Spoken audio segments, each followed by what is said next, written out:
नमस्कार। आज हम बात कर रहे हैं कहानियों की और कैसे वो सीखने सिखाने के तरीके को बदल सकती हैं। हाँ, बिल्कुल। हमारे पास जो जानकारी है कहानियों की शक्ति से वो इसी पर है। हम अक्सर जानकारी तो देते हैं पर क्या वो सच में लोगों तक पहुंचती है, समझ आती है? सही बात है। ये जो सोर्स है, ये यही कहता है कि कहानियाँ सिर्फ मनोरंजन नहीं है।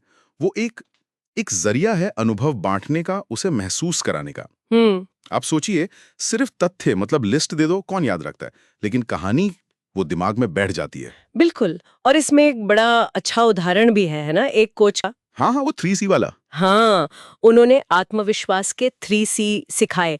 क्लैरिटी मतलब स्पष्टता, हुँ, कन्विक्शन यानी दृढ़ विश्वास और करेज साहस। हुँ। बोर्ड पर लिखा, समझाया। और हुआ क्या? वही जो अक्सर होता है, लोगों ने सुना, शायद नोट भी किया हो किसी ने, पर वो बात बनी नहीं। हाँ, मतलब वो कनेक्शन नहीं बना, जानकारी मिल गई हुँ, पर फील नहीं हुई। एग्ज़ैक्टली। हवा में रह गई बात। लेकिन फिर उस कोच ने कुछ अलग किया, हुँ, है ना? उन्होंने माँ को नीचे रखा हुँ। और अपनी कहानी सुनाई। हाँ, और ये कहानी भी ऐसी थी कि उन्हें अपने सबसे अच्छे दोस्त को बिजनेस से निकालना पड़ा था। पार्टनर था वो उनका। बाप रे। और बस जैसे ही उन्होंने ये बताना शुरू किया, हम्म। कहते हैं कमरे में एकदम पिन ड्रॉप साइलेंस। हाँ। सब सुनने लगे। हम्म। उन्होंने बताया कि दोस्त कितना अच्छा था, लॉयल था, पर पैसों के मामले में थोड़ा गैर जिम्मेदार। हम्म। 3 बार उन्होंने कंपनी बचाई, पर चौथी बार फैसला लेना पड़ा, दोस्ती बचाएं या बिजनेस का भविष्य। तो कहानी ने ऐसा क्या कर दिया? मतलब वही 3C थे, क्लैरिटी, कॉन्विक्शन, करेज, हम्म वो अचानक इतने असरदार कैसे हो गए? ये समझना जरूरी है।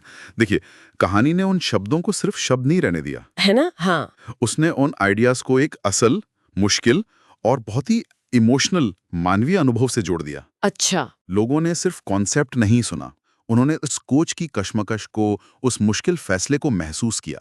ये सिर्फ जानकारी देना नहीं था, ये अनुभव देना था। मतलब वो सिद्धांत कहानी के जरिए जी उठे। बिल्कुल। कहानी ने उन 3 C's को कॉन्टेक्स्ट दिया, उन्हें रेलेवेंट बनाया, इसीलिए वो इतनी असरदार हुई। कोई भी रैंडम कहानी शायद उतना काम ना करती। सही बात है। तो ये एक तरह का ढांचा बन गया है ना? हाँ, सामग्री में भी इसका जिक्र है हाँ, कि पहले। हाँ, एक तरीका बताया है, बड़ा सीधा सा है पर काम का। पहले आप सिद्धांत सिखाओ, टीच द कॉन्सेप्ट। ठीक है। फिर उस सिद्धांत को समझाने के लिए, उसे महसूस कराने के लिए एक कहानी डालो, इंसर्ट द स्टोरी। हम्म। और सबसे जरूरी, आखिर में उस कहानी की सीख को वापस सिद्धांत से जोड़ दो, loop back to the learning. अच्छा, ये लूप बैक वाला पॉइंट इंटरेस्टिंग है। हाँ, क्योंकि वो पक्का कर देता है कि लोग कहानी में खो ना जाएं, बल्कि उसका जो मतलब है, जो लर्निंग है, वो समझे। ये कनेक्शन बनाता है। और ये सिर्फ कोच या बिजनेस वालों के लिए नहीं है मेरे ख्याल से। अरे बिल्कुल नहीं, कोई भी टीचर्स अपनी क्लास में, क्रिएटर्स अपने कंटेंट में, कोई लीडर अपनी टीम से बात करते हुए, जो भी अपनी बात को यादगार बनाना चाहता है, असरदार बनाना चाहता है। वो इसे इस्तेमाल कर सकता है। हाँ, कहानी एक स्टेज की तरह है, जहां आपका आइडिया परफॉर्म करता है, लोगों से जुड़ता है।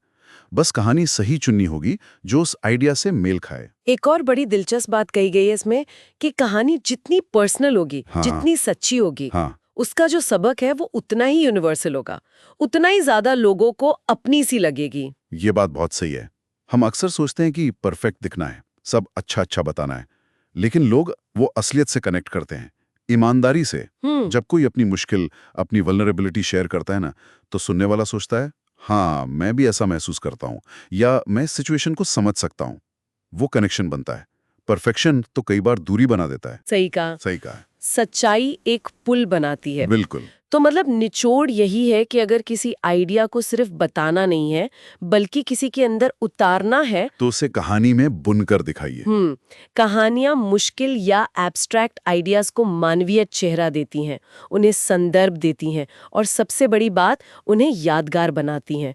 वो फैक्ट्स को फीलिंग से जोड़ देती हैं। बिल्कुल। तो चलिए आज की चर्चा को यहीं रोकते हैं, लेकिन एक सवाल के साथ छोड़ जाते हैं। हम्म ऐसा कौन सा आपका अपना अनुभव, चाहे छोटा सा ही क्यों ना हो, जो किसी ऐसे कॉन्सेप्ट को समझने या समझाने में मदद कर सकता है, जिसे आप शेयर करना चाहते हैं?